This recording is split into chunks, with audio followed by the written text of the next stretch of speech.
Ang Pilipinas ngayon. Narito na ang pinakamainit na mga balita na nakalap sa bawat sulok ng bansa. Ihahatid sa bawat Pilipino saan man kayo sa mundo. Ang Pilipinas ngayon. Pakinggan ang bawat kaganapan sa bawat lalawigan.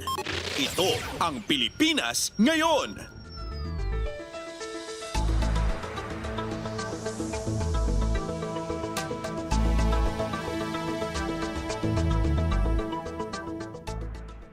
Magandang araw po sa ating mga tagapakinig. Welcome po ulit sa ating programang Ang Pilipinas Ngayon.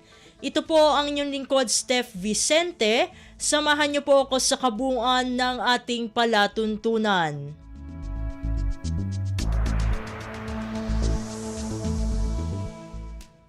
Tulad ng dati, mapakikinggan po ang ulat ng ating mga kapatid na himpilan sa probinsya, ang ating mga segmentong balitang negosyo at kalakalan, balitang sports at balitang artista, maging ang ilan sa mga pangunahing balita mula dito sa ating bansa.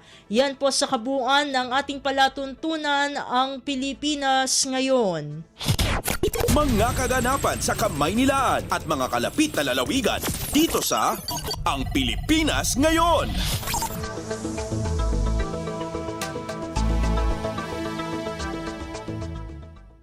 Sa mahahalagang balita, dumalo si Pangulong Ferdinand R. Marcos Jr. sa Alyansa para sa Bagong Pilipinas Convention 2024 na ginanap sa Philippine International Convention Center o PICC sa Pasay City ngayong Huwebes, Setyembre 26. Ang alyansa ay binubuo ng Partido Federal ng Pilipinas, Lakas Christian Muslim Democrats, Nationalist People's Coalition, Nationalista Party at National Unity Party. Narito ang kabuang talumpati ni Pangulong Ferdinand R. Marcos Jr. sa naturang kaganapan. Hindi pangkaraniwan ang pagtitipon ngayon dahil ito ay pagkakataon para ipakita natin ang kahalagahan ng pagsasama-sama at ng pagkakaisa para sa kaunlaran, para sa pagbabago, para sa magandang kinabukasan nating lahat. Ang sabi nila, ang halalan daw ay panahon ng pagkakabitak-bitak, pagsisiraan, pagkakahati-hati. Subalit kabaliktaran po ang inululunsad ng ating alyansa. Sapagkat ito ay isang kilusambayan na magbubuklod sa pinakamalawak na puwersa ng mga nagmamahal sa inang bayan, na ikakampanya ang isang programang pangkaunlaran na walang naiiwanan, na pagsasamahin ang 12 magigiting na Pilipino na may taglay na sipag at galing para maging pinuno. Tangan ang prinsipyong makatao, makadiyos, makabansa. Titindig para sa interes ng bayan at sa kapakanan at karapatan ng bawat isang Pilipino. Sa aking pag-endorso, ang tanging hiling ko ay mapanatili ang kanilang katapatan at pagmamahal sa bansa. Ito ang pinakamahalagang katangian ng kandidato na aking tinitignan at pinag-iisipan. Kaya naman, mga kababayan, ang mga sumusunod na individual ay kilala natin sa kanilang kasanayan at sa kanilang serbisyo publiko. Ang una sa ating hanay ay matagal na naging alkalde ng progresibong lungsod ng Mandaluyong. Hinalal din siya bilang kongresista at ngayon siya ay ang maagap at mabisang kalihim ng DILG. Mga kababayan, ang ating Mr. Gawa, Hindi Salita, Secretary Benher Abalos.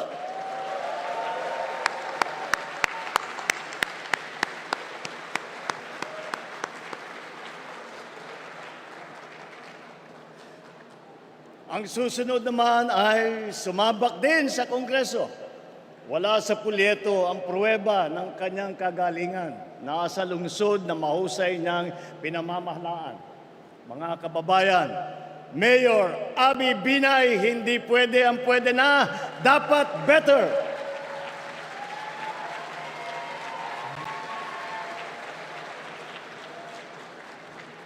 Ang susunod naman po ay kinikilala po natin na kumpanyera.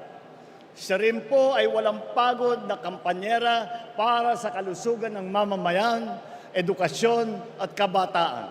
Karapatan ng mga kababaihan. She is a lawyer, an economist, athlete, and a mother. Senator Pia embodies what it means to be a Pinay in action. Mga kababayan, Senator Pia Cayetano.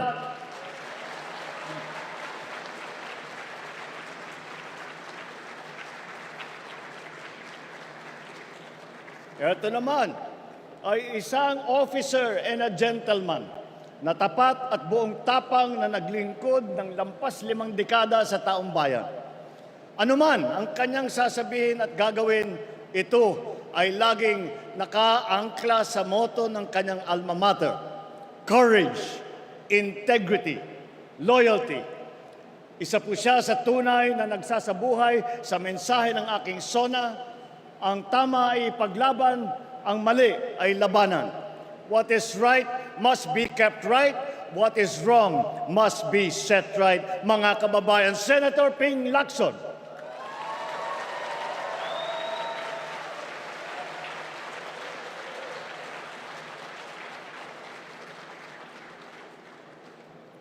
Sanay ring mamabatas ang susunod sa ating lineup.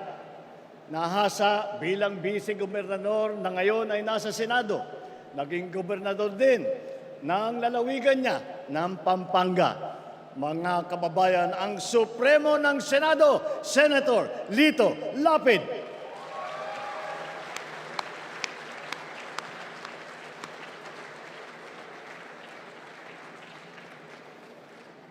Ang susunod na tagapagtaguyod ng ating bandera ay siya nang yatang pinakamatagal kong kakilala sa hanay na ito. Siya ay walang iba kundi ang aking kapatid, ang aking atay, si Manang Aimee. Nasa dugo na po namin na manilbihan sa kapwa at ang pagmamahal sa bansa.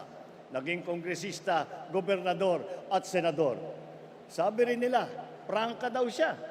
Pero ito ay pagiging prangka sa pagsabi ng totoo at ang pagkikiling sa tama. Sa kanya, sigurado ang kanyang Aimee solution. Mga kababayan, kasama din po natin si Senator Aimee Marcos na naunahan na ang mga ibang senador at busy na nagkakampanya at hindi makarating ngayong araw na ito. Tanyag hindi lang sa ating bansa, kung hindi sa buong mundo.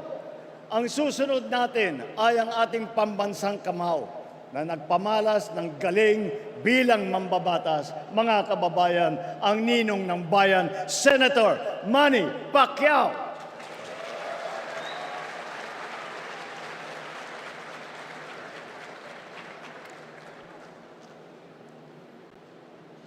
Kilala naman sa marami niyang ginagampanang papel sa iba't ibang larangan. Pero ang pinakamahalaga ay ang pagiging lingkod bayan. Vice-gobernador, gobernador, pinuno ng ahensya ng gobyerno, senador. Talaga namang action star sa pelikula, action din sa tunay na buhay. Mga kababayan, Senator Bong Revilla.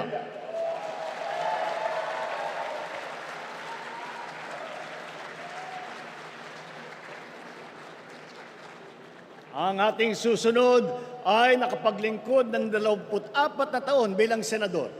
Kasama natin sa paglalakbay tungo sa maaliwalas na bukas. Mga kababayan, hindi na po nangangailangan ng introduction ang dating Senate President Tito Soto, maaasahan ng pamilyang Pilipino.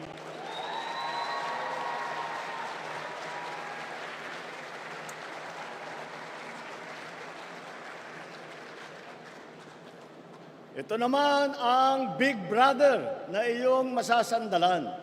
Naging mayor ng Tagaytay, puno ng MMDA, ay ngayon naman ay senador. Mga kababayan, Senate Majority Leader Francis Utol Tolentino, tol ng bawat Pilipino.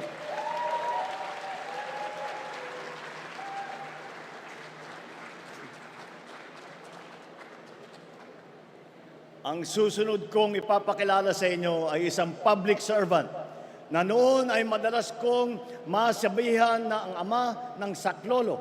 Kasi ang unang bukang bibig ng mamamayan ay itulfo mo. Nanihilbihan bilang kalihim ng DSWD na ngayon naman ay membro ng Kongreso, mga kababayan, Congressman Erwin Tulfo, kakampi ng inaapi.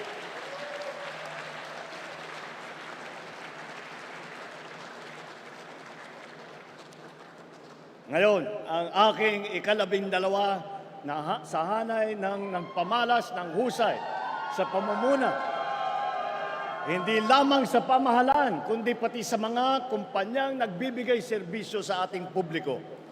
Mga kababayan, Deputy Speaker Camille Villar, ang bagong boses para sa bagong bukas.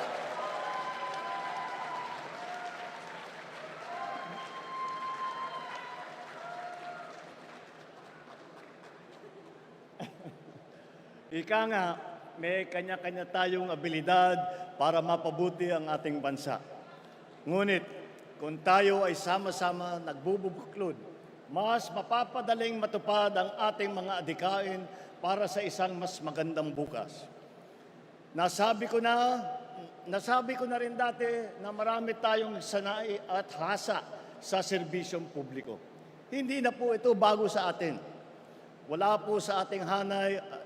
8 po sa ating hanay ay veterano na senador: Cayetano, Lacson, Lapid, Marcos, Pacquiao, Revilla, Soto at Tolentino. 7 ang may karanasan sa Kongreso: Abalos, Binay, Cayetano, Marcos, Pacquiao, Tulfo at Villar. 5 ang nahasa sa lokal na pamahalaan: si Aimee sa Ilocos Norte, Lapid sa Pampanga, Revilla, Cavite, Binay sa Makati, Tolentino ng Tagaytay, Tito Sen bilang Vice Mayor ng Quezon City.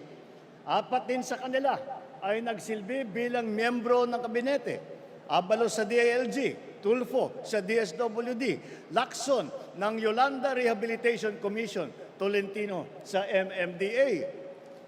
Pagdating naman sa geographical representation, 2 ang tiga Mindanao: Pacquiao ng Bukidnon, Sarangani at Jensan. At si Erwin naman ay lumaki sa Davao Oriental at sa Sulu.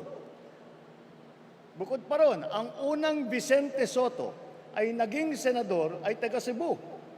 Ang nanay naman namin ni Aimee ay 100% Waray. At ang 3 malalaking rehiyon ng gitnang Luzon, Kamaynilaan at Timog Katagalugan, ay may boses sa ating kupunan. Mga kababayan, sila po ang lineup ng alyansa.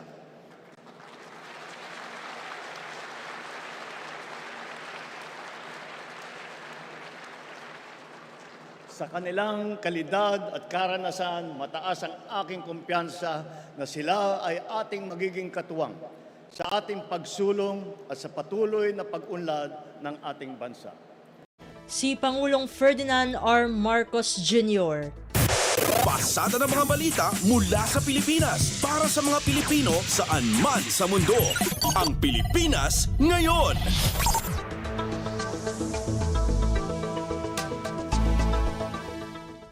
Samantala, Pangulong Ferdinand R. Marcos Jr. pinuri ang kapwa mataas at mababang kapulungan sa ipinakita nitong pagkakaisa sa pagsusulong ng priority legislation ng kanyang administrasyon. Ang detalye ng balita ihahatid sa atin ni Alvin Baltazar. Pinuri ni Pangulong Ferdinand R. Marcos Jr. ang pagkakaisang ipinakita kapwa ng Senado at ng Kamara para maiporsige ang key priority bills na isinusulong ng kanyang administrasyon. Ang pahayag ay ginawa ng Chief Executive kasunod ang idinaos na Legislative Executive Development Advisory Council o LEDA, kung saan ay tiniyak na maaprubahan ng ilang mga prioridad na panukalang batas bago matapos ang taon. Nagpahayag din ng kumpiyansa sa kabilang banda ang Pangulo hinggil sa isinusulong na 2025 proposed national budget. Ayon sa punong ekutibo, naniniwala siyang magpapatuloy ang suporta ng dalawang kapulungan hanggang sa ito'y makalusot na at tuluyan ng maisabatas. Sa gitna na din anya ito ng agenda para sa kasaganaan at matustusan ng iba't ibang nakalatag na proyekto ng pamahalaan sa hinaharap. Mula sa Palasyo ng Malacanang, Alvin Baltazar, Radyo Pilipinas. Kumpleto, detalyadong balitaan, di papahuli sa mahahalagang kaganapan. Kamustahin ang inang bayan, ang Pilipinas ngayon.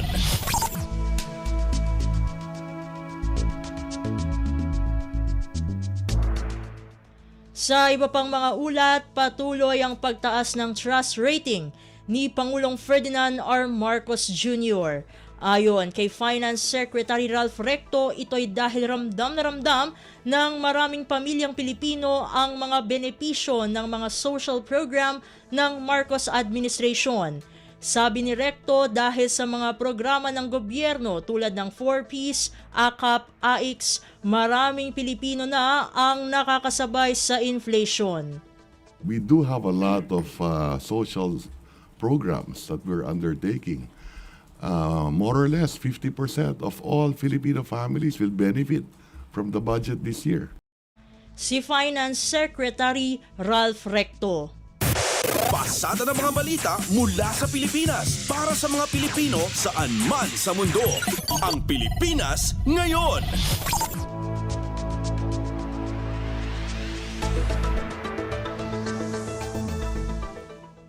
Sa iba pang mga balita, Administrasyong Marcos Jr. natukoy na ang mahakbang upang makontrol ang pagbaha sa Kalakhang, Maynila at sa iba pang flood-prone areas. Ang kabuang ulat ihahatid naman sa atin ni Raquel Bayan.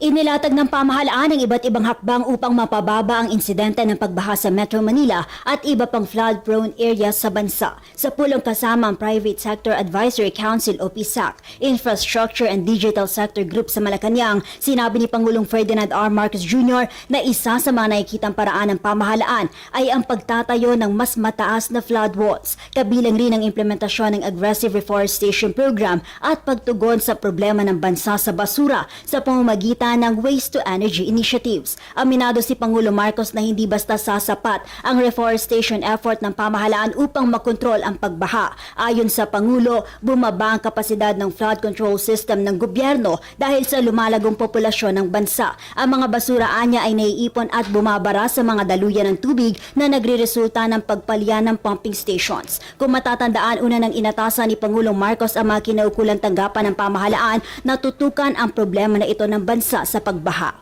Mula sa Malacanang, ito si Raquel Bayan para sa Radyo Pilipinas. Kumpleto, detalyadong balitaan, di papahuli sa mahahalagang kaganapan. Kamustahin ang inang bayan, ang Pilipinas ngayon.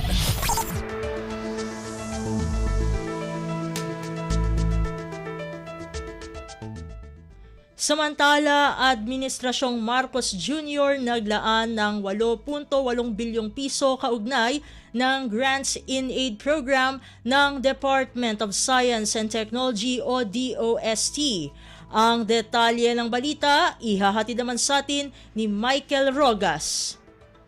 Upang maipagpatuloy ang pagpapatupad ng iba't ibang programa sa agham, teknolohiya at inobasyon, naglaan ang administrasyon ni Pangulong Ferdinand R. Marcos Jr. ng kabuuang 8.8 billion pesos para sa Grant in Aid Program na ipinapatupad ng Department of Science and Technology. Layunin din ng programa na palakasin ang partisipasyon ng iba't ibang sektor ng teknolohiya, partikular na sa research and development, promotion, technology, transfer at utilization, human resources development, information dissemination, advocacy at linkages. Ang Harmonized National Research and Development Agenda 2022 to 2028 na inihanda sa pamamagitan ng konsultasyon ng gobyerno at private research and development institution, akademya, industriya at iba pang kinakaukulang ahensya ay siyang nagsisilbing komprehensibong framework para sa lahat ng inisyatibo sa agham, teknolohiya at inobasyon, gayon din bilang gabay sa pagpapaprioridad ng mga programa at proyekto sa pananaliksik na pupuntahan ng pamahalaan. Sa kanyang mensahe, binigyan diin ni Pangulong Ferdinand R. Marcos Jr. sa pamamagitan ng DBM ang pangangailangan na pabilisin ng paggamit ng agham, teknolohiya at inobasyon bilang mga kasangkapan upang makamit ang economic at social transformation. Ito si Michael Rogas para sa Radyo Pilipinas. Pasada ng mga balita mula sa Pilipinas para sa mga Pilipino saan man sa mundo. Ang Pilipinas ngayon.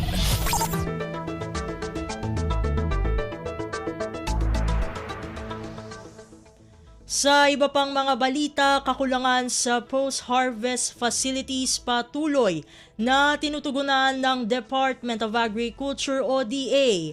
Ang kabuang ulat ihahatid sa atin ni Mary Ann Bastasa. Pinaiigting na ng Department of Agriculture ang mga hakbang para matugunan ang kakulangan ng post-harvest facilities sa bansa. Ayon kay Agriculture Secretary Francisco Chu Laurel Jr., ang hamon sa post-harvest facilities ang isa sa nakikita nitong dahilan kung bakit bumababa ang farm gate price ng palay.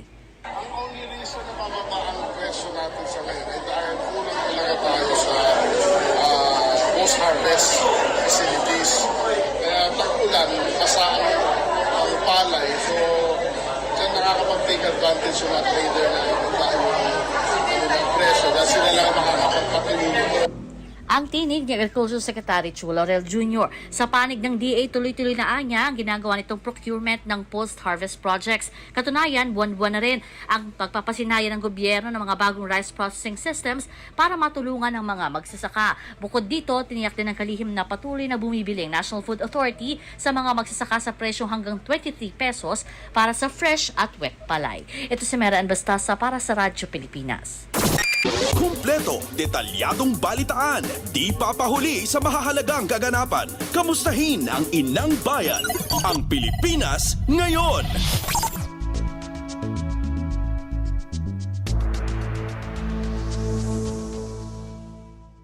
Samantala, nagsimula na ang pamahalaan sa profiling ng mga dating empleyado ng Philippine Offshore Gaming Operators o POGOs. Batid na ipinahinto ni Pangulong Ferdinand R. Marcos Jr. ang POGO dahil sa mga iligal na aktibidad nito. Ayon sa Department of Labor and Employment o DOLE, mahigit 27,000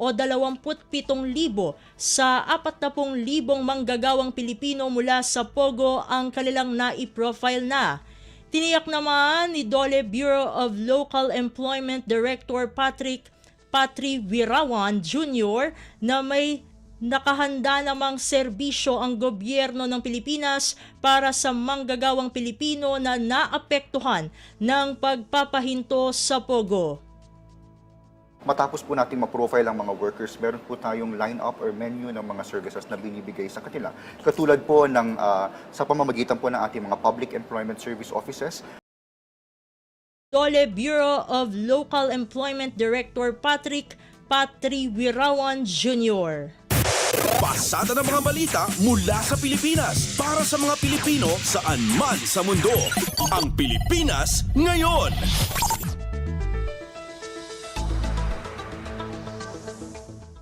Sa iba pang mga balita, may binanggit si dismissed Bamban Tarlac Mayor Alice Guo na mga individual na sangkot sa mga iligal na Philippine Offshore Gaming Operations o POGOs. Sa panayam ng Radyo Pilipinas, sinabi ni Senador Ronald Bato de la Rosa na binanggit ito ni Guo sa isinagawang executive session. Maaari pa rin aniya na isiwalat sa publiko ang pagkakakilanlan ng mga sangkot na ito basta mayroon itong clearance. Hindi naman ibig sabihin na nakuha natin ang information through executive decision ay hindi na talaga dapat natin i-share sa public. Hindi pwede i-share sa public individually. Kung ikaw ay kasama doon sa executive decision, hindi ka pwede mag-share na informasyon individually sa public kung walang clearance. Dapat pag-usapan pa yan sa committee. Paliwanag pa ni De La Rosa kung mahalaga ang impormasyon ay maaaring mapagkasunduan ng komite sa Senado na isiwalat ang inilabas ni Guo na detalye. Mapag-agreean ng committee, itong informasyon na nakuha natin ay very critical, very important, ay siguro desisyonan natin ito as a collectively, as a body. Pag ating desisyonan kung ito kailangan ba natin i-share sa publiko. Ganun po yan ang ating ruling dyan sa executive decision. Yan ang tinig ni Senador Ronald Bato de la Rosa. Kumpleto, detalyadong balitaan, di papahuli sa mahahalagang kaganapan. Kamustahin ang inang bayan, ang Pilipinas ngayon.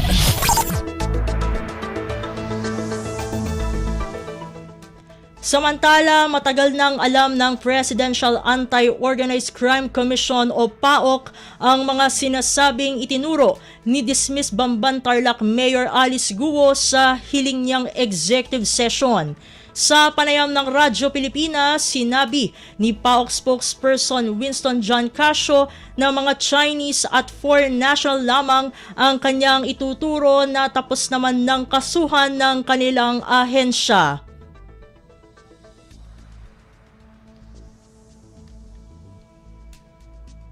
Mahirap pangunahan po yung mga senador, pero yung basis na executive session, I think tatabihin daw niya kung sino yung mga nasa likod nitong operation, yung mastermind. Sapagkat hindi niya po tinatanggap na siya yung mastermind, na siya lamang daw ay biktima. Pero based sa mga body language at saka sa mga previous statements niya, alam ko ang ituturo lang nun mga Chinese nationals din, mga foreign nationals po, Sinabi pa ni Casio na marunong magtagalog si Tony Yang taliwas sa sinasabi na hindi siya nakapagsasalita ng Tagalog.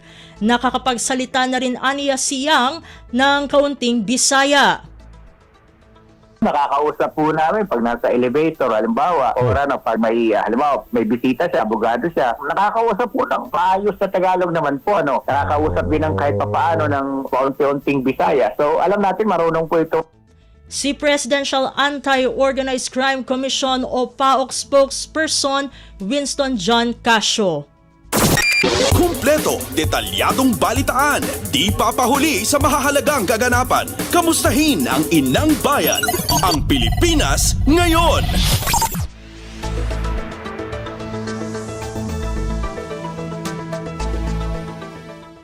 Sa iba pang mga ulat, patuloy pa rin ang paghikayat ng Department of Foreign Affairs o DFA para sa voluntaryong repatriation ng mga Pilipino sa Lebanon. Sa panayam ng Radyo Pilipinas, sinabi ni DFA Assistant Secretary Robert Ferrer na nananatili pa rin sa Alert Level 3 ang sitwasyon sa Lebanon. Hanggang sa ngayon kasi ay patuloy ang palitan ng bomba ng Israel at Lebanon. Ambassador Palakpat and his team have been hard at work convincing to the best of their abilities the Filipinos to leave. But they cannot be forced to leave. In fact, many of the Filipino community leaders po doon, ayaw po talagang umalis kasi nasanay na sila sa sunod-sunod na crisis sa Lebanon. Umaabot naman sa 11,000 ang kabuang bilang ng mga Pilipino sa Lebanon. Sinabi ni Ferrer na 75% ng mga Pilipinong nakatira sa Lebanon ay mga household service workers. Mga kababaihan aniya ang karamihan sa overseas Filipino workers sa Lebanon. May migrant worker attaché naman po tayo sa Beirut at tumutulong sa ating one country team led by Ambassador Platbat. So, very active naman po sila. And for those who want to get in touch, kung nag-aalala kayo sa mga kamag-anak nyo, ito po yung hotline nila, 708-560-86. Ulitin ko, 708-560-86. Line yan ng Espada. Yung DMW hotline naman po sa Lebanon is 791-10729. Yan ang tinig ni Department of Foreign Affairs Assistant Secretary Robert Ferrer. Pasada ng mga balita mula sa Pilipinas para sa mga Pilipino saan man sa mundo. Ang Pilipinas ngayon.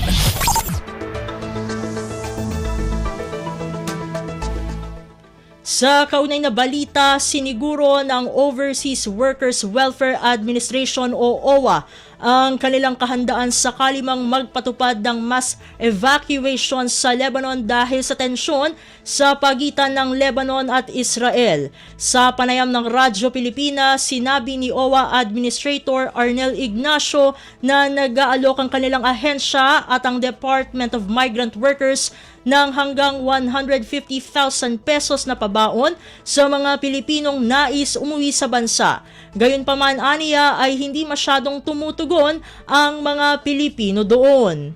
Pero we can assure you we are ready. At ang kasagsagan naman po ng gulo ay nandoon sa may bandang north ng Lebanon at south ng Israel. So, dyan naman po ay napakakaunti ng Pilipino and most of the 100 Filipinos there ay nadala na po natin dito sa bandang Beirut.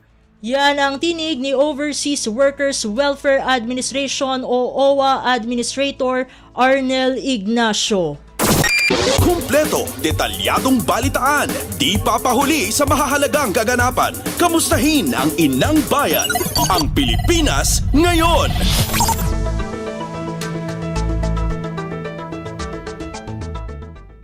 Sa iba pang mga ulat, Metropolitan Manila Development Authority o MMDA nakilahok sa dugtong buhay bloodletting activity ng Department of Budget and Management o DBM. Ang detalye ng balita ihahatid naman sa atin ni Dayan Lear. Nakiisa ang Metropolitan Manila Development Authority o MMDA sa isinagawang dugtong buhay movement bloodletting activity ng Department of Budget and Management o DBM sa PhilSports Complex sa Pasig City. Kasama ang iba pang ahensya ng gobyerno gaya ng Philippine Coast Guard at Philippine Sports Commission, mahigit 300 kawani at opisyal ng pamahalaan at ilang volunteers ang nag-donate ng kanilang dugo sa nasabing aktibidad. Binigyang diin ng mga organizer at partner agency ang kahalagahan ng voluntaryong pagbibigay ng dugo upang makatulong sa pagliligtas ng buhay ng mga kababayan nating nangangailangan. Ayon kay Budget Secretary Amena Pangandaman, ang bloodletting activity ay simula pa lamang ng mas marami pang programa na ilulunsad ng ahensya upang matugunan ang pangangailangan ng Philippine Red Cross na tinatayang aabot sa 1 milyong blood units kada taon. Ito si Dayan Lear para sa Radyo Pilipinas. Pasada ng mga balita mula sa Pilipinas para sa mga Pilipino saan man sa mundo. Ang Pilipinas ngayon.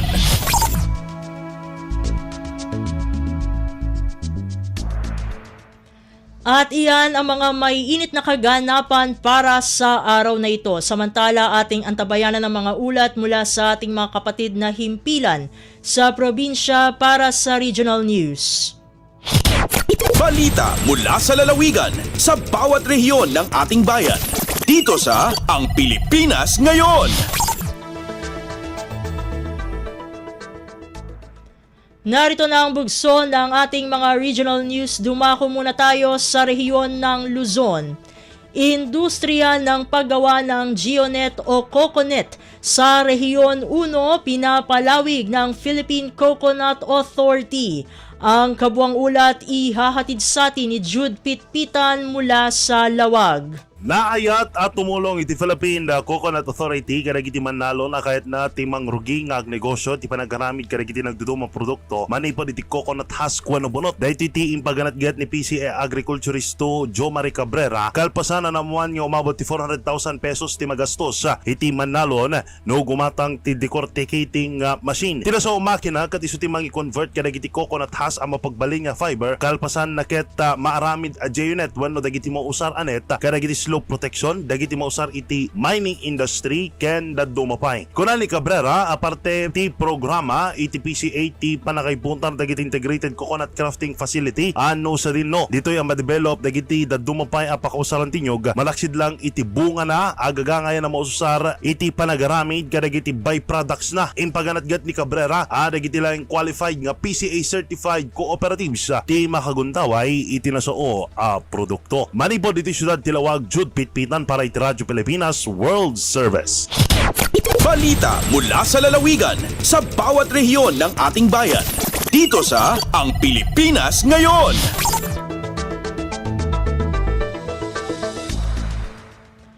Inyong napakinggan ang ulat ni Jude Pitpitan mula sa Lawag. Puntahan naman natin ang Agoo. Turismo sa San Fernando City, La Union, inaasahang mas lalo pang lalago sa mga susunod na araw. Ang detalye ng balita ihahatid naman sa atin ni Glenda Sarak. Manamnama ti karkaro apa nagduruas ti sektor ti turismo ti San Fernando City, La Union kadagiti masungad nga aldaw. Nagbali na sentro iti saritaan ti panggap ti turismo ti syudad kabayatan ti maikalima a live kapihan ti sanggunang panlungsod ti San Fernando, La Union anaangay idikalman nga indaulwan ni City Vice Mayor Alf Ortega.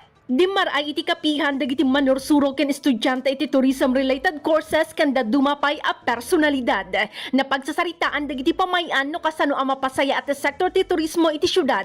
No anya ken no kasano ti estado dagiti tourism sites iti syudad ken no anya ti kontribusyon ti komunidad para iti turismo. Naiparang ti Tourism Development Plan ti syudad para iti 2024 aging 2029 ken naiyunay-unay ang masapol adagiti agindag ditoy syudad ti umuna ang makapresyar kariti kultura ken nagkakapintas a lugar ti San Fernando tapno maitandudo dagitoy kadagiti turista. Manipod aggo La Union, Glenda Bakungan, Sarak para iti Radyo Pilipinas World Service. Balita mula sa lalawigan sa bawat rehiyon ng ating bayan. Dito sa Ang Pilipinas Ngayon.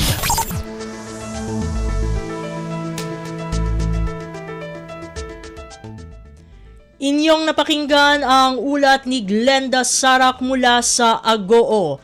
Dakuin naman natin ang Dagupan. Department of Health o DOH Region 1 nakapagtala ng mataas na bilang ng fully immunized children dahil sa Big Catch-up program ng ahensya. Narito si Sara Kayabyab para sa ulat. Kinmagiso bilang nasari ubugaw yan na itdanla na bakuna kontra sari ng durman sakit yatatawagan na Vaccine Preventable Diseases dyan Region 1 kasumpalan ni impatunton sa programang The Big Catch-up yan naabot so bilang nasari ubugaw yan nagpaganit na bakuna. Unungod kinan Dr. Well Bubis na DOH Center for Health Development 1 lapod sa estratehiya tinmagaya de isat so bilang nasari fully immunized children ng region kumpara in banagataon. Unungod datos walad apatira ang gadwaluran %. So inyatagay na FIC rate dyan Region 1 nata na 2024. Singa dyan Dagupan City tinmagaya pituran %, kumpara 23% ng imbanagataon. Yad buon luyag Pangasinan tinmagaya patiran %, kumpara 35% ng 2023. Pinakadaklaya intagay at Ilocos Norte, at 8% tinmumbok sa Ilocos Sur tan La Union. Yad Kabukulan Balot, walay 38.85% nilabat. Y FIC coverage yad Region 1 nilabay na napatagay at sa gawa na school-based immunization 2024 naman umpisa lano Oktubre hanggang bulan na Nobyembre. Manlalapod Dagupan City, siyak si Sara Kayabyab para Radyo Pilipinas World Service. Balita mula sa lalawigan sa bawat rehiyon ng ating bayan. Dito sa Ang Pilipinas Ngayon.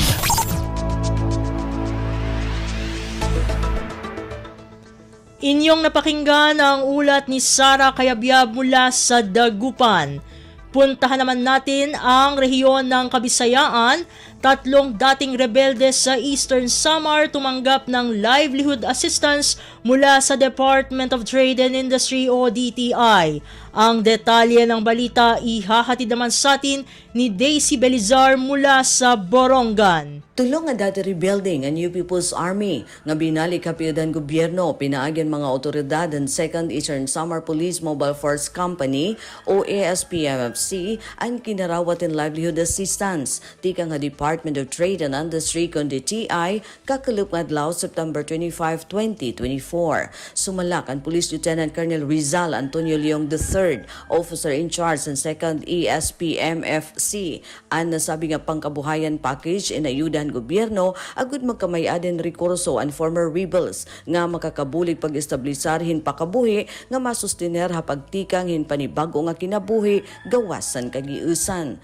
Inipulong niya in testamentohan kanang gobyerno commitment nga igdusoan kamurayawan ngan pagkarusa diin ang dati mga rebelde in tinatagan hinchan sa pagbago ngan maging produktibo nga miyembro han sosyedad.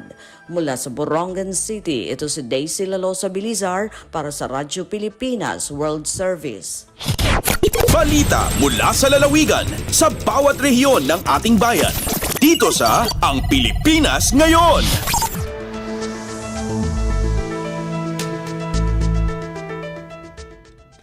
Inyong napakinggan ang ulat ni Daisy Belizar mula sa Borongan. Dumako naman tayo sa Sogod. Sweldo ng mga PWD sa Anahawan, Southern Leyte na naka-avail sa Cash for Work program ng Department of Social Welfare and Development o DSWD natanggap na. Ang kabuang ulat ihahatid naman sa atin ni Ria Mikate. Nakadawat na sa ilang Cash for Work nga sweldo ang mga person with disabilities ng PWD sa lungsod sa Anahawan, Southern Leyte ubos sa Kalay Seeds KKB program sa Department of Social Welfare and Development.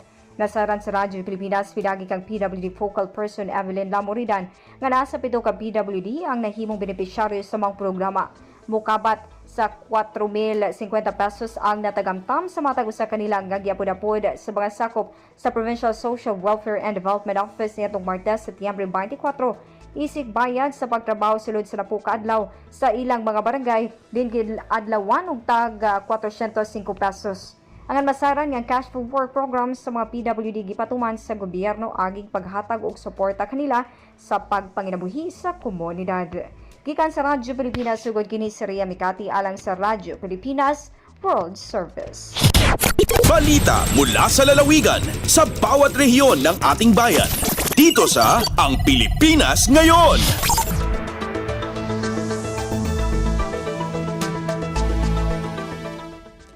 Inyong napakinggan ang ulat ni Ria Mikate mula sa Sogod. Puntahan naman natin ang Kalbayog. Samar State University at pribadong sektor isusulong ang sustainable production ng harina mula sa kamote.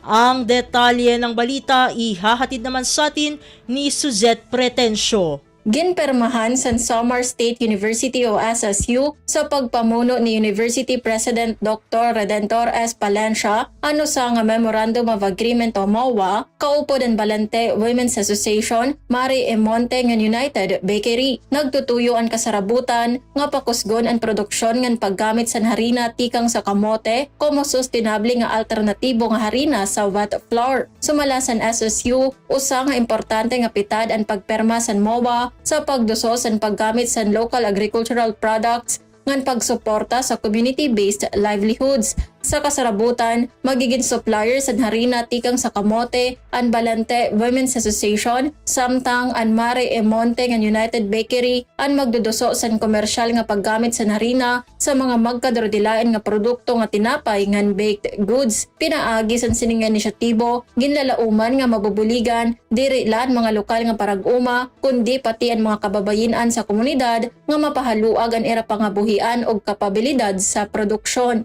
Tikang Radyo Pilipinas Kalbayog, ini si Suzette Pretencio para sa Radyo Pilipinas World Service. Balita mula sa lalawigan sa bawat rehiyon ng ating bayan. Dito sa Ang Pilipinas Ngayon.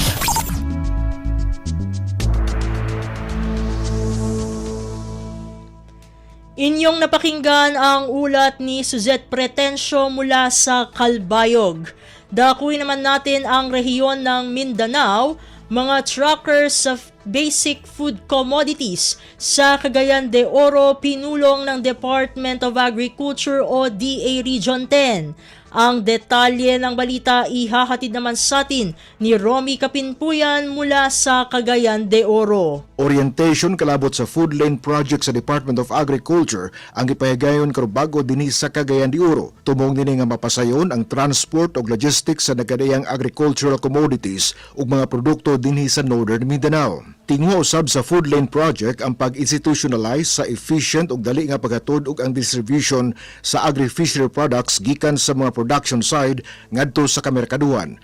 Pinaagi nini maminusan ang gasto sa transportation ug post-harvest losses. Ang nasampit nga proyekto gipatuman usab sa Department of the Interior and Local Government, Philippine National Police ug Department of Agriculture nga mga lead implementer sa pag-facilitate sa accreditation sa agriculture ug fishery suppliers and truckers. Covered sa Food Lane Project mao ang rice, corn, fresh fruits and vegetables, livestock and poultry products and byproducts, fresh and frozen meat, fresh and frozen fish and marine products. Lakip usab ang feeds, fertilizer ug uban pang agricultural inputs. Gikan sa Radyo Pilipinas Cagayan de Oro, kini si Romy Kapinpuyan para sa Radyo Pilipinas World Service. Balita mula sa lalawigan sa bawat rehiyon ng ating bayan. Dito sa Ang Pilipinas Ngayon.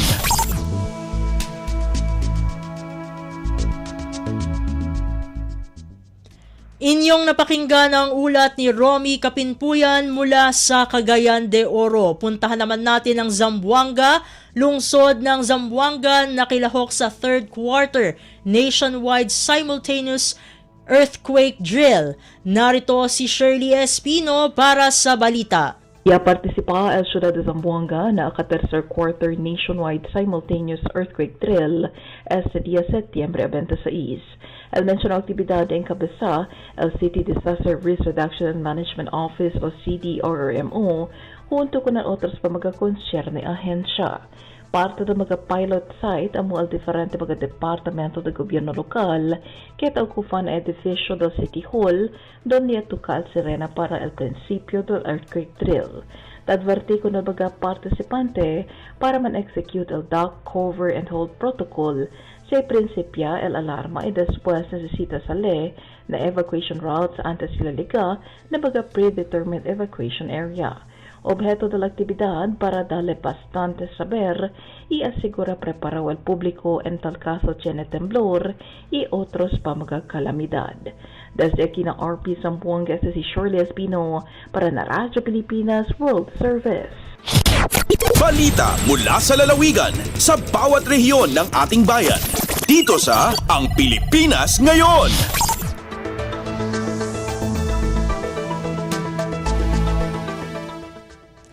Inyong napakinggan ang ulat ni Shirley Espino mula sa Zamboanga. Dumako naman tayo sa Butuan.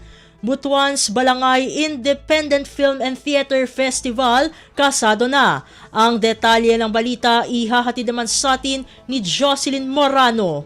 Human mapili isip usa sa 2024 Lunsod-Lunsad Awardee sa Department of Trade and Industry, aprobado na sa sangguniang panglungsod sa Butuan ang paghatag pagtugot kang Mayor Ronnie Vicente Lagnada para mupit magkasabutan sa DTI Caraga. Ang ipalig-on nga MOA mao'y dalan para ikasa ang pagpasiugda sa Lunsod-Lunsad Balanghay Independent Film and Theater Festival. Kini ang napili ang kalihukan sa gagamhanang lokal sa tinguha nga buhion subli ang teatrong lokal og film industry sa Butuan. Ilawom sa malikhaing Pinoy program sa DTI, ipasigarbo sa Butuan ang mga talagsaong talento ingon man cultural heritage. Pinaagi unya sa mga ipasundayag nga mga live performances ug independent films. Isip 2024 Lunsod-Lunsad Awardee, makadawat ang kagamhanang lokal sa Butuan og 2 milyones diin kini mo ay gamitong pondo para maimplementar ang Balanghay Independent Film and Theater Festival. Gikan sa RP Butuan, kini si Jocelyn Morano para sa Radyo Pilipinas World Service. Balita mula sa lalawigan sa bawat rehiyon ng ating bayan. Dito sa Ang Pilipinas Ngayon.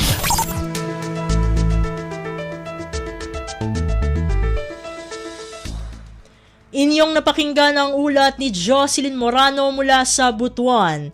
Puntahan naman natin ang Iligan. Lungsod ng Iligan, very peaceful ayon sa City Police Director. Ang kabuang ulat ihahatid naman sa atin ni Sheriff Timhar Habib Majid. Gipadayag ni Iligan City Police Office o ICPO City Director Police Colonel Renante de los Santos nga very peaceful o malinawon kaayo ang dakbayan sa Iligan kumpara sa ubang syudad ug probinsya. Sa pakiginabi kay de los Santos, miingon siya nga miubos ang crime rate sa dakbayan karong tuiga 2024 kumpara sa miaging tuig 2023. Matud pa niya karong buwan sa Setyembre adunay nahitabo mga homicide, kawat ug karnaping sa dakbayan apan nasulbad dayon kini pinaagi sa tabang sa giimplementar nga Public Order and Safety Security Command Center. Kalabot nini midugang og kapin sa 100 ka mga personahe ang ICPO aron masiguro ang kalinaw, kahapsay ug seguridad sa dakbayan alang sa padayon nga usa ka bulan nga D&D Festival. Nanawagan usab si De Los Santos sa mga motorista nga palambuon ang kultura sa disiplina sa kadalanan ug iya usab gitambagan ang publiko nga dili makumpiyansa, ampingan ang mga gamit ug ampingan ang kaugalingon. Gikan sa Radyo Pilipinas Iligan, kini Sheriff Timhar alang sa Radyo Pilipinas World Service. Balita mula sa lalawigan sa bawat rehiyon ng ating bayan. Dito sa Ang Pilipinas Ngayon.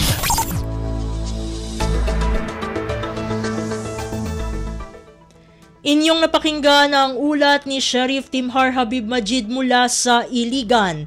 Dadakuin naman natin ang Marawi Tuition Fee Subsidy o TFS mula sa Bangsamoro Government, ipinamahagi sa mga kwalipikadong pribadong paaralan sa loob ng most affected area sa Marawi City.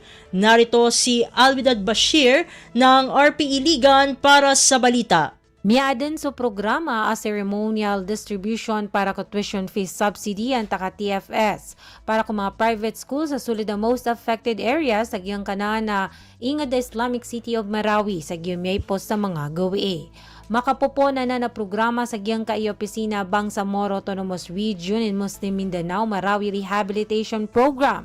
Asidin minilumba sa giyang kanan na derpa opisina iran sa Pangaw Saduk, Marawi City.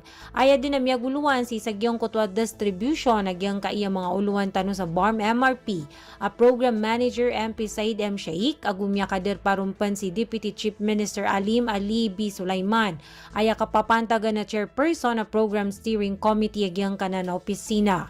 So mga warisan tanoa di mamaganad sa ilmo sa giyang kana na pitibarangan ng mga eskwelahan na miyabaya-baya siran sabab sa miyakadawat siran sa nudutaraya mga assistant sa malapkyugopian si kukapakapasadiran class. Ay mga pud sa giyang kanan na mga qualified beneficiaries sa mga private school na datara Aba Alkail Computer School, Kali Paramedical College Foundation Incorporated, Dansalan Polytechnic College Incorporated, Jamiatul Dansalan Al-Islamia Foundation Incorporated, Jamiatul Philippine Al-Islamia Incorporated, Marawi Capital College Foundation Incorporated, agugyang kaiya Senator Ninoy Aquino College Foundation Marawi City Incorporated. Mula sa RP1 na Iligan, Alwidad Bashir para sa Radyo Pilipinas World Service. Balita mula sa lalawigan sa bawat rehiyon ng ating bayan. Dito sa Ang Pilipinas Ngayon.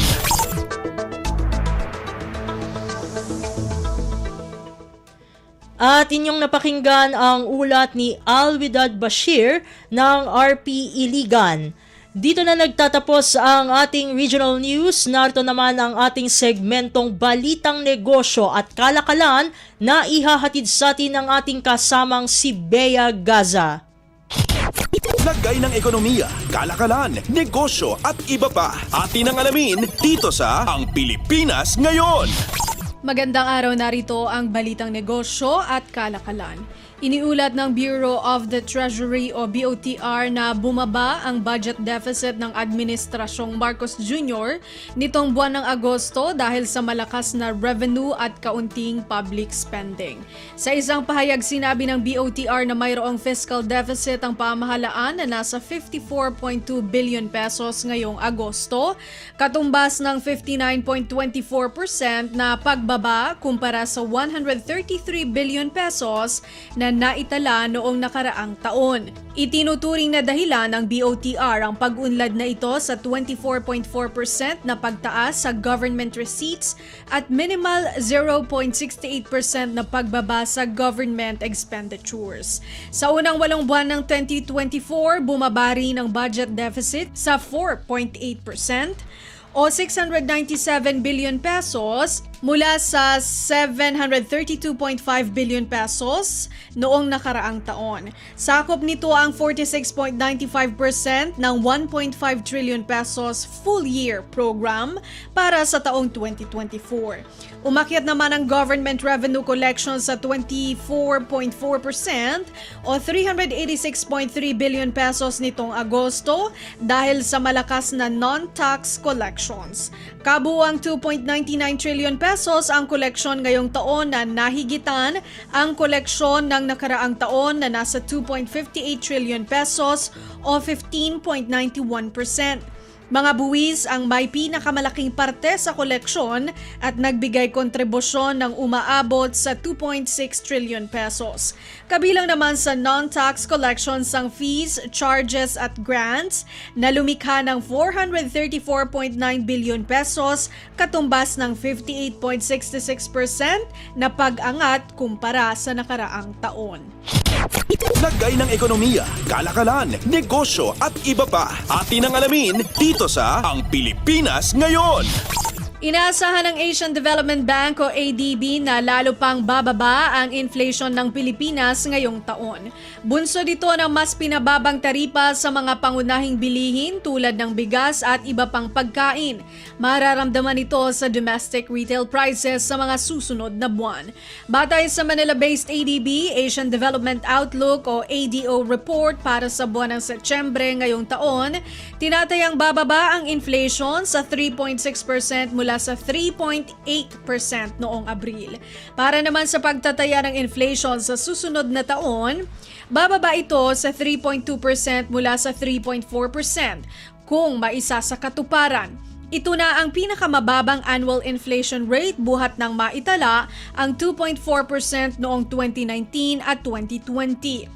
Noong nakaraang taon, sumipa ang inflation sa 6%. Ang pinakamataas simula ng maitala naman ang 8.2% noong 2008 sa kasagsagan ng global financial crisis. Samantala, sinabi ni Department of Agriculture o DA Secretary Francisco Chu Laurel Jr. sa isang pulong balitaan na inaasahan ng DA na magsisimula ng bumaba ang presyo ng bigas sa kalagitnaan ng buwan ng Oktubre bago tuluyang maramdaman ang epekto ng bawas sa taripa sa Enero ng susunod na taon. Ani Department of Finance o DOF Secretary Ralph Recto, makikita ang bawas presyo sa 6 pesos kada kilo na kabawasan sa presyo ng bigas. Ganun pa rin, hindi inaalis ng ADB Philippine Office ang babala sa posibleng epekto ng masamang panahon na makakaapekto sa pagtaas ng presyo o inflation rate. Lagay ng ekonomiya, kalakalan, negosyo at iba pa. Atin ang alamin dito sa Ang Pilipinas Ngayon. Pangwakas sa ating balitang negosyo at kalakalan, posible nang matanggal ang Pilipinas sa Financial Action Task Force o FATF Gray List o ang listahan ng jurisdiksyon na nasa mahigpit na monitoring. Ito ang pahayag ni DOJ o Department of Justice Undersecretary Jessie Hermogenes Andres sa isang briefing sa sidelines ng 2024 National Committee on Intellectual Property Rights high-level meeting. Ang FATF ay isang global money laundering at terrorist financing watchdog. Ani Andres, halos 5 taon nang nasa gray list ang Pilipinas at mayroong 18 committed outcomes na inaasahang magawa ng bansa upang matanggal ito sa gray list. Pagtitiyak ni Andres, nakumpleto na ang 15 sa mga outcome at mayroon na lamang natitirang 3. Hinihintay ngayon ng Pilipinas ang resulta kaugnay ng inaasahang paglalabas ng desisyon ng FATF ngayong Oktubre. Kumpiyansa naman si Andres na nakapag-deliver na ang Pilipinas sa 3 pang natitirang items. Nauna nang kinilala ng FATF ang malaking progreso ng Pilipinas sa pagpapahusay ng Anti-Money Laundering at Counter-Terrorism Financing o AMLAC-TF regime nito. Pinayuhan din nito ang Pilipinas na magpatuloy sa pagpapatupad ng action plan upang matugunan ang 3 strategic deficiencies. Lagay ng ekonomiya, kalakalan, negosyo at iba pa. Atin ang alamin dito sa Ang Pilipinas Ngayon. At yan ang ating balitang negosyo at kalakalan. Ito si Bea Gaza para sa Radyo Pilipinas World Service. Lagay ng ekonomiya, kalakalan, negosyo at iba pa. Atin ang alamin dito sa Ang Pilipinas Ngayon.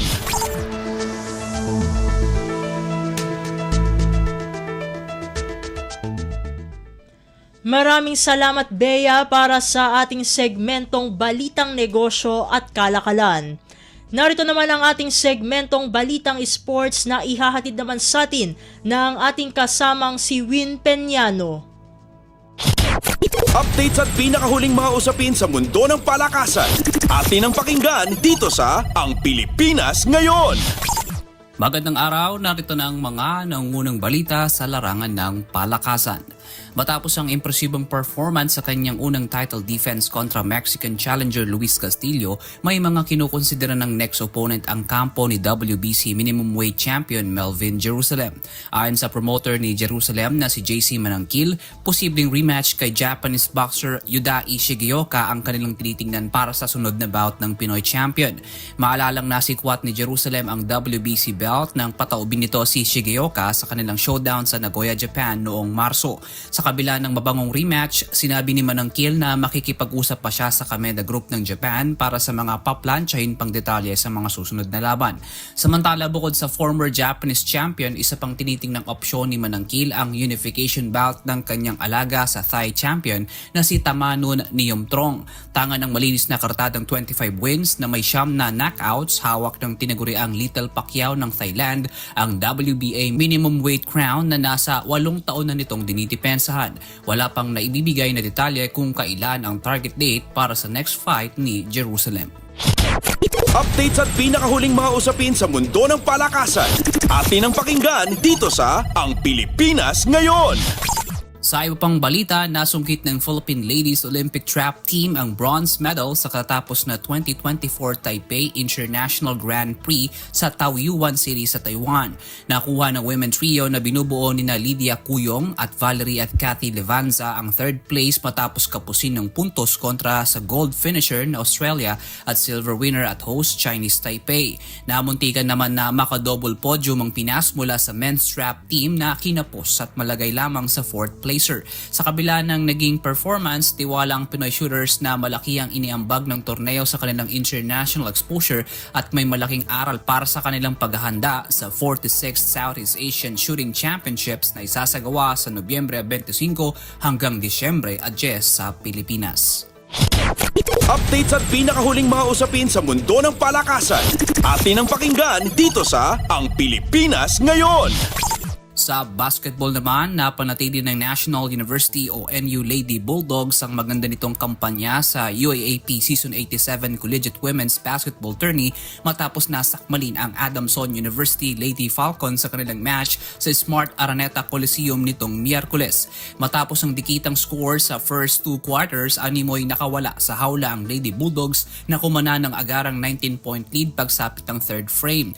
Mula roon ay naging sunod-sunod na ang pinakakawalang puntos ng NU dahilan para lumawig pa sa 24 points ang ungos nito sa Adamson at maselyuhan ang ika-4 na sunod na panalo nito sa torneo. Final score ng match ay 74-52 para sa Lady Bulldogs. Leading scorer ng National University si Angel Surato na lumikha ng 14 points buwat sa 6-8 fields nito. Sa kabila naman ng pagiging scoreless ay napasiglan naman ni team captain Camille Clarin ng Bulldogs mula sa ambag na 9 assists. Next assignment ng NU para sa malinis na kartada sa first round ang University of the East sa Sabado habang makatutunggali naman ng Adamson ang UP Fighting Maroon sa kaparehong araw. Updates at pinakahuling mga usapin sa mundo ng palakasan. Atin ang pakinggan dito sa Ang Pilipinas Ngayon. At yan po mga balitang aming nakalap sa larangan ng palakasan. Para sa Radyo Pilipinas World Service, ako po muli si Win Peñano. Magandang araw. Updates at pinakahuling mga usapin sa mundo ng palakasan. Atin ang pakinggan dito sa Ang Pilipinas Ngayon.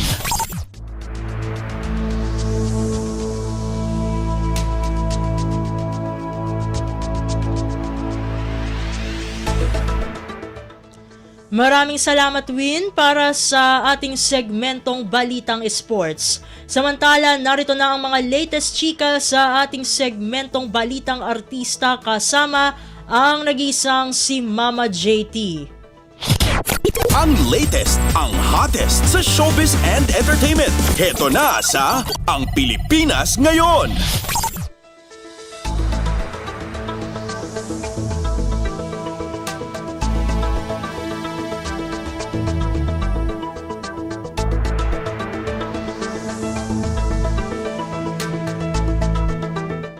Magandang araw sa ating mga chismoso at chismosang nag-aabang ng mga trending na balita sa mundo ng showbiz. Ito na ang ratsyada ng mga chika. Ibinahagi ng Brazilian beauty queen na si Priscilla Mireles na wala itong pinagsisisihan ukol sa pagpapakasal nito ng maaga. Kwento ni Priscilla sa isang online vlog interview na pagtanto nito na masyadong maaga ang pagpasok niya sa buhay may asawa.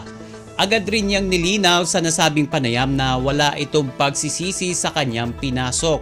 Inalala rin nito ang mga pagbabago sa buhay niya mula nang mapangasawa niya ang actor-comedian na si John Estrada. Kwento niya, quote and unquote, I had plans para sa buhay, time frame kumbaga. I think nowadays the time frame changed so much. If there's one thing that I would change but I do not regret, but if I could not change it, I shouldn't have gotten married so early. End of quote. Ipinahagi naman niya ang journey ng pagiging nanay nito sa kanyang anak. Sabi niya, your focus is on your family and kids. I did focus on my family and my daughter. I was a full-time mom. Yan ang kanyang statement sa nasabing interview. Sa huli, umaasa si Mireles na magagawa niya uli ang mga gawain noong hindi pa ito kasal. At sa ngayon ay hindi pa rin malinaw ang estado ng pagsasama ni John at Priscilla. Ito ay sa gitna ng pagkakaroon ng hindi pagkakaunawaan sa kanilang mag-asawa. Ang latest, ang hottest sa showbiz and entertainment. Heto na sa Ang Pilipinas Ngayon.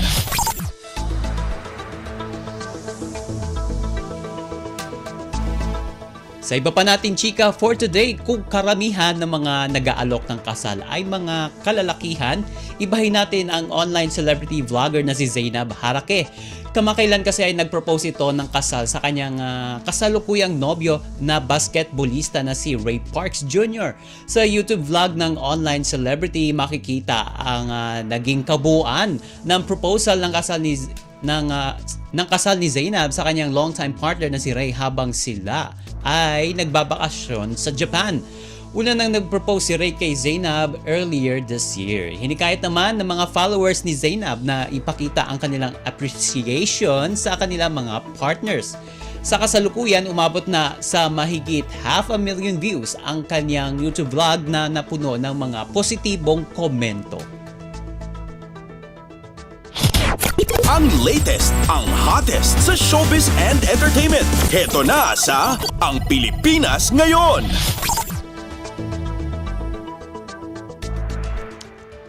At sa uli nating chika for today, kahit wala pang opisyal na pahayag ang dating Pinoy Big Brother housemate na si Fumiya Sankay sa ugnayan nila ng kapuso young actress na si Kate Valdez, ay inamin nito na masaya siya sa piling nito.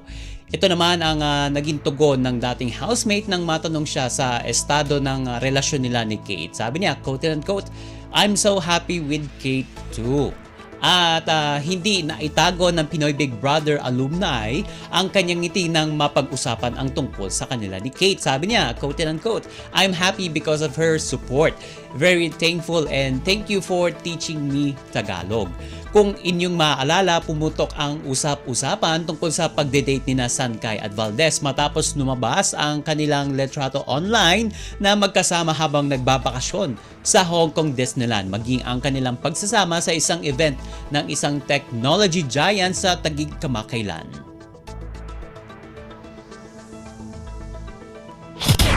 Ang latest, ang hottest sa showbiz and entertainment. Heto na sa Ang Pilipinas Ngayon.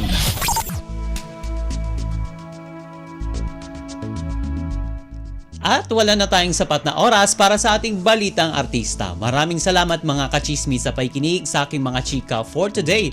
Ako po si Mama JT para sa Radyo Pilipinas World Service. Ang latest, ang hottest sa showbiz and entertainment. Heto na sa Ang Pilipinas Ngayon.